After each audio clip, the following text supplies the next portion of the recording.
It's surprising that we honestly don't talk about this more, but I think of all the podcasts we've done, this is really huge. And I want to sit with Erica here and have us break this down for you. Actual grieving is completely different from doing the healing. And what do I mean by that? You have to allow the grieving in. You have to do the grieving. You have to approach the grieving with whatever strength you have left in you once the loss occurs. And you have to go through the grieving process. If you don't, the one thing that I can guarantee you is that Erica and I will meet you 5, 10 years after your loss, and you will be stuck right where you are at the moment that you refuse to allow your body to grieve. It really seems like that is such a common sense conversation. But because we're not taught about grief and people don't really sit around discussing their emotions and the pain, we have to do this breakdown so that people can understand. So we use the term active grief, like when you're in the thick of it, when you are really doing the ugly cry every day, you're finding all of the energy and love you have to try to function, just to function, to do your basic needs. That's active grief. So if you think of it like when you get a slash on your arm and you're bleeding everywhere, that's active. It's happening in that moment. But when the arm heals over and it's scabbed and it looks better, like you're going to the doctor, you're getting treatments, you're getting antibiotics, that's the steps you're taking to get the cut healed, which is kind of like the grieving process. You go find someone, you do a support group, you do talk therapy, you find us. Those are the steps of treatment. And then when it's all healed over, it doesn't look the same as before you slash your arm. It's got a scar there, but it's not the same. It's healing. 100%. I love that we call it active grieving, because here's the other thing. The day that your loss occurs, the day that Austin died, the day that Donovan died, the day that Daddy died, and on those days, that active grieving hasn't begun. Right. That's the zombie state. That's the numbness. That's the shock. So if I'm going to use your analogy, that's, oh my gosh, I just got gashed. Mm-hmm. That's, looking at it. Then you grab a towel and you put it on there and you walk around and you try to make the next step decision, right? I got to go to the hospital. Somebody take me to the hospital. I just gashed my arm. Like all of that is happening at once. Once that scab starts to form on that cut, the grieving almost gets deeper. It gets harder to believe you're in this part in your life. It gets to, I don't know how I'm going to make it today. How am I going to make it without him? I can't imagine a life without him. And then you're really struggling to even get out of bed, even eat a meal. That moment that you got the gash, that moment that you found out the loss occurred, the active grief hasn't even started yet. The active grief, that numbness and that zombie state has to wear off. And we don't know what that timeline is for you, but once that starts to wear off, it almost feels like it's unbearable. And I don't know who you are or what your loss is, but we all are going to go through it. Yeah. This has happened to me a lot when I've had something like that happen, in, like a cut or whatever. You really don't feel it at first. No. You go numb. And so it is very similar to grief because you don't feel the grief at first. You're numb and you're in shock because you're looking down and you see blood, but it takes a little while for that message to get to the brain. Oh, we've done something. There's pain here. And then the brain sends the message back of the pain. So there is a gap. in between us cutting ourselves and, like you said, hearing the words "us and drown." Yeah. There Yeah. is this numb, very, you don't move. And I've seen this. You talk about a look that I had on my face after of the first few days after. And I've seen this on like documentaries when there's a like an explosion or something, and the people who are being treated, they have that look Yeah. of like trying to make sense. Is this real? Or am I, dreaming this? And I feel like that's what, as a griever, I felt like I was living in a dream. But then you're right. Then you go and it starts to scab up, which doesn't mean it's healed. It just means the body is doing what it needs to do to protect you, right? So it's like similar to the brain and the heart having that little tug of war. The brain is doing what it needs to do to protect us from the pain of the grief. But then you get to a point where you're trying to move and live your life, but every time you move that arm, it hurts. Yeah. And then it starts to feel worse. Cause like you said, you're like, oh my gosh, this is my life. Yeah. He's really, really gone. I really have to figure this out.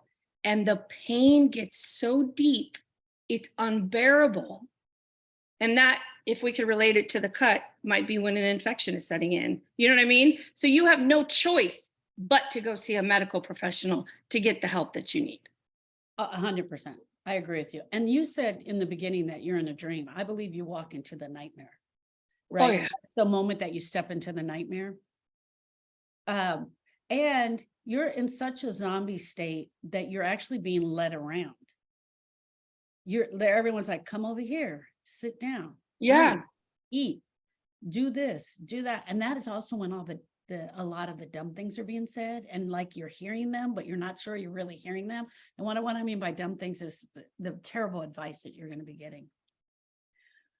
When that zombie state starts to wear off, sometimes you think you almost had this sense that you were starting to get better. Right. You're almost starting to think that, hey, I can really do this. It's so strange what happens to the body and the brain. You almost get to the part where you're like, I think I'm going to be okay. I think I can do this. And then that zombie state sort of wears off. And man, the rush that comes to you, this longing for your person, this longing for them, this longing to talk to them one more time, the unbearable pain. And it's usually at this point that grievers will try to start finding us. They start to do the searching and they will find us, because prior to that, their brother, their sister, their mother has called us and said, hey, I have this person that's grieving, can you help them? That part, they're not actively searching yet. They're not actively searching. Now, one of two things happens at this point, Erica, when the zombie state wears off. We, as a griever, are going to go look for help, and we realize we don't know how to do this, and we're going to look for help, or we ignore. We pretend that everything is okay. We're going to pretend that this didn't happen. I'm going to keep busy. I'm going to go back to work. And that is the part right there. That's the point where we make the mistake between continuing to grieve and learning how to do it and absolutely going after the healing. And you've said that, and we did a podcast before, our brain will play tricks on us. So Yeah. you absolutely can be tricking yourself in the fog that, like, yeah, I can do this. I can, I made it to work today. It was a win. But then you go to the grocery store and you walk by the Chef Boyardee raviolis and you remember that that's Austin's favorite food. And then you run out of the grocery store sobbing. So it's like you can easily trick yourself, but you can also just as fast drop into the pain and realize that you do need more than just the basic functioning, right? Yeah. So we have this thing where a lot of grievers will come to us and they'll just do a check-in, like, hey, did I do this right? Like wanting to know if they did the grieving right. And I'll just tell you that Erica and I are simply guides. We guide you through with what we've known, what we've learned over the last 17 years that have to do with grief. Is this our 18th year or 17th year? Our 17. So what we've learned over the last 17 years, right? So we can guide you what we've learned at one from our own experience, and two, sitting at the feet of hundreds of grievers, right? So there's no what I mean by that is there's no right and wrong way. You're going to get to that point, that healing point, when you get to that healing point. I was making a point here and I just lost it for 17 years. Look at me, the griever's brain. Anyway, I'm going to skip that point and move right on. To healing. Go into healing. That's where I'm going, is to that once you've done the grieving, once you've reviewed your relationship with your loved one, once you've really gone into every aspect of the grieving that shocks you, and you say the thing out loud, because we know that grievers need to talk. They need to say the thing out loud. And you know what else they need to say? They need to say the ugly. They need to say the good. They need to say the bad. Once you've gone through that, you actually feel yourself cross over to the healing. You can literally feel the healing start. I want to say that, and this is the one thing that you and I struggle with, when the griever crosses over to the healing, the pain of the grief is absolutely gone. It feels like Erica and I went in and we took the biggest Band-Aid we could find and we put it on that cut. So the cut is there, there's a scab there, there's a Band-Aid there, right? You're still missing them a little bit. You're still longing for them. That part doesn't go away right away. That is there's nothing that we can do for that, but now you're in healing and there is this longing and missing them. And that's where I think, Erica, and you and I talk about this all the time, is that we're this old wives' tale about giving it time is because that time with intensity, you don't feel the longing and the missing them quite so much. It never completely goes away, but you just don't feel it quite so much. That's when the griever is in healing. There's two distinct stages of your process. I want to call them stages for lack of a better word. So there's grieving and there's healing. This is true. This is true. And I think people get the two confused so much, which I think the way we broke this down will be very helpful. But also just speaking to the healing from someone who has done this work and is sitting in the healing side of things. Our niece Kelsey's getting married on June 17th, which is Austin's anniversary date. When they picked the date of their wedding and they told it to me, I was talking to Kayla on the phone and she was getting her stuff together to make her plans. And she said, that weekend is, and I said, Austin's anniversary weekend.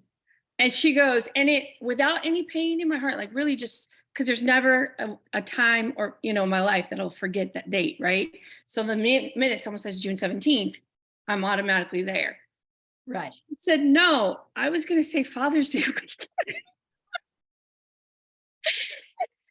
For me, as a griever, I automatically go to that, right? Austin's date, but without any pain, just stating it as a fact. Like prior to doing this work, me saying that date would have been like, I call it like, it's like a prick. I call it like the death of 1,000 needles. It's a term that's from movies, but you just always get these things that are constant reminders that cause you pain when you're grieving, when you are in active grief. But when you're healed, there's no prick. It's just stating it as a fact. There's no emotion tied to that date. I will remember it until the day I die, but it does not cause me pain. And the fact that Kelsey's getting married on June 17th, I am going to be there with the biggest smile on my face and no pain in my heart. Yeah. That's healing. Yeah. That is absolutely, and meaning it with my whole heart. This isn't an act. I don't do this for this podcast. This is my life. Yeah. I am able to talk about my boys, to talk about their death dates, to talk about the circumstances in which they died, and don't have the pain. And going back to the missing, yes, I miss them. I do. But I don't miss them with that overwhelming need to have them in my presence as I did in the days when they first died. There's Yeah. a difference. Oh, 100%. So the other side of that story is that I don't know if most of you know this, but I was an event planner for many years. And so, of course, I'm a professionally trained florist and event planner. And so, of course, I'm going to help my niece with her wedding. And so, right away, she gets engaged and she sets the date and we talk. And she said, yeah, and we picked June 17th.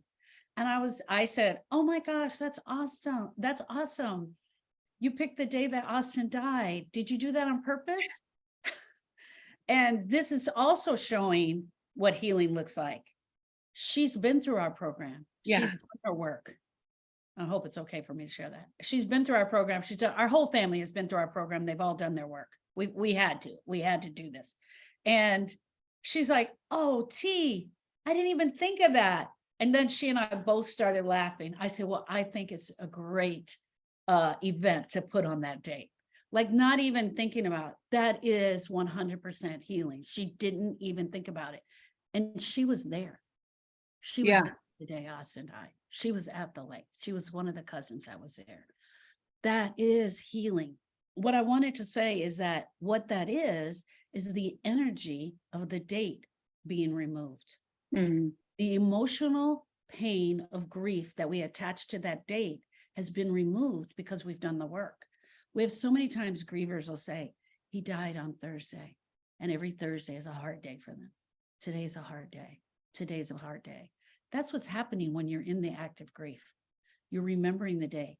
It is one of the signs that Eric and I know that you've moved into the healing process is because you all of a sudden you get to 3 Thursdays and you're like, I didn't even think about that Thursday.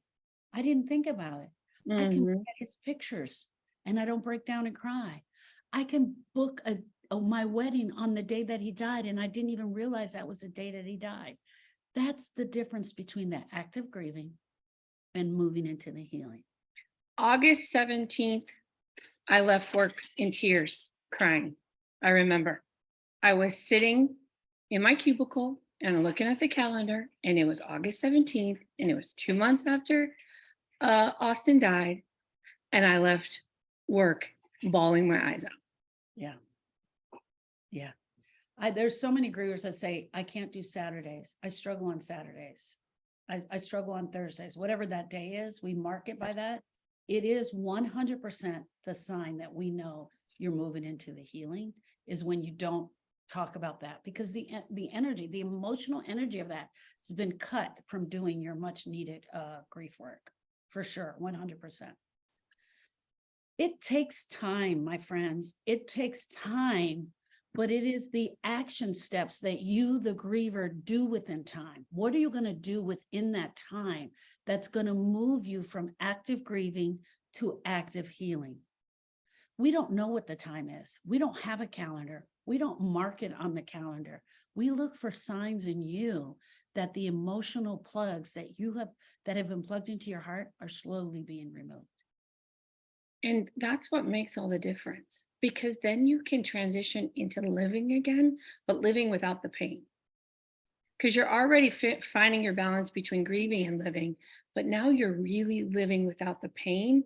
So you're not just surviving, you're living. You really are living your life. You're laughing the laugh that comes from your belly, Yeah. You're feeling the weight of the positive emotions and not just indulging in the negative emotions of the pain.